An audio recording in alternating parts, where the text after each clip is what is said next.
This is Secret City Geek Lab with our movie review. This week we are reviewing Oz the Great and Powerful. Oscar Diggs, played by James Franco, a small-time circus magician with dubious ethics, is hurled away from dusty Kansas to the vibrant land of Oz. He thinks he's hit the jackpot with fame and fortune his for the taking. That is until he meets the witches, Theodora, played by Mila Kunis, Evanora, played by Rachel Weisz, and Glinda, played by Michelle Williams. They are not convinced that he is the great wizard everyone's been expecting. Reluctantly drawn into the epic problems facing the land of Oz and its inhabitants, Oscar must find out who is good and who is really evil before it's too late. Putting his magical arts to use through illusion, ingenuity, and even a little bit of wizardry, Oscar transforms himself not only into the great and powerful Wizard of Oz, but into a better man as well. All right, this is our resident movie reviewer correspondent, Joey Shope. Joey, you saw the movie. What did you think? I would just like to verify everything you said. That it's all true. These are all things that happened. All right. What this movie lacked in movie, it made up with special effects. Story-wise, it's a fantasy movie. You're going to go see a fantasy thing that's not really going to be this huge story-driven plot like Lincoln or something like that. This is clearly just a movie to have a good time and honestly bring you back to childhood. All right, so it paid off that way. Yeah. It's a simple story, you're saying. Yeah. It's not a grand... You're not going to have your mind blown by this movie. It's a fantasy movie for kids. But like I said, what it made up for is a visual, because I saw it in IMAX in 3D. Mm-hmm. I was honestly blown away. This movie was what Alice in Wonderland was trying to be.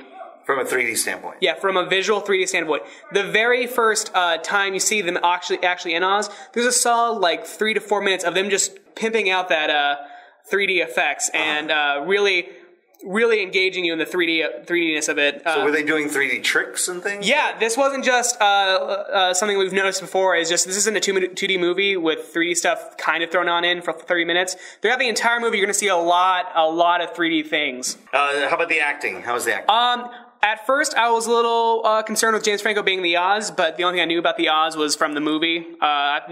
He was this great, powerful wizard, but he's actually some guy behind a curtain.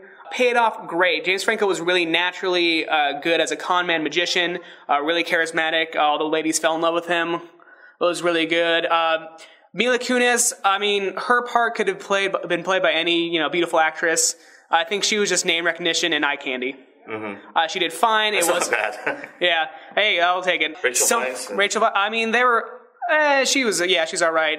Somebody who stole the show, in my opinion, was Zach Braff, actually, who was the guy on Scrubs, JD on Scrubs. Mm-hmm. He honestly, I mean, the fact that he's not mentioned is a joke because he was hilarious in that movie. And he played the monkey, right? He played, much like the original Oz, James Franco sees people in real life, and then they transfer over to Oz, like the original. Okay. Judy Garland saw her cousins and uncles, neighbors, and she saw him later as the Tin Man Lion and so on.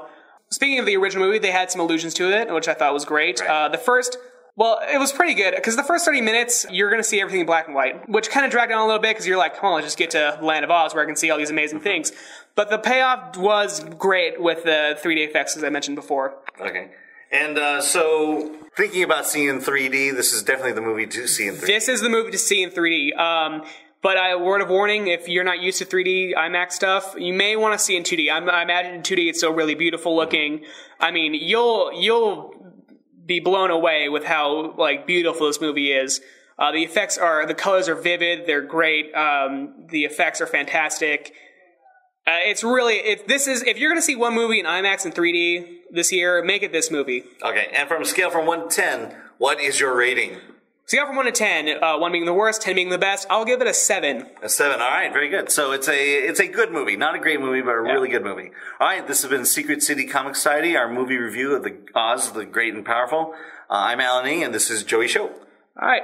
The weekend's approaching, and you and your friends have nothing to do, or you're looking for a safe place where you and your family can just laugh. The answer is Secret City Comic Society, OC Weekly's 2011 Best Improv Group. For 90 minutes, the Secret City cast will make up comedic scenes based on your suggestions. No two shows are ever the same, so it's a new experience every time you come. Secret City Comic Society has shows every Friday night at 8 o'clock and Saturdays at 6:30 and 8:30 p.m. in downtown Fullerton. Mention Secret City Geek Lab, and tickets are only $7.50 per person. For more information about one of Orange County's best improv comedy shows, check them out at secretcitycomedy.com or at Facebook at facebook.com/secretcity.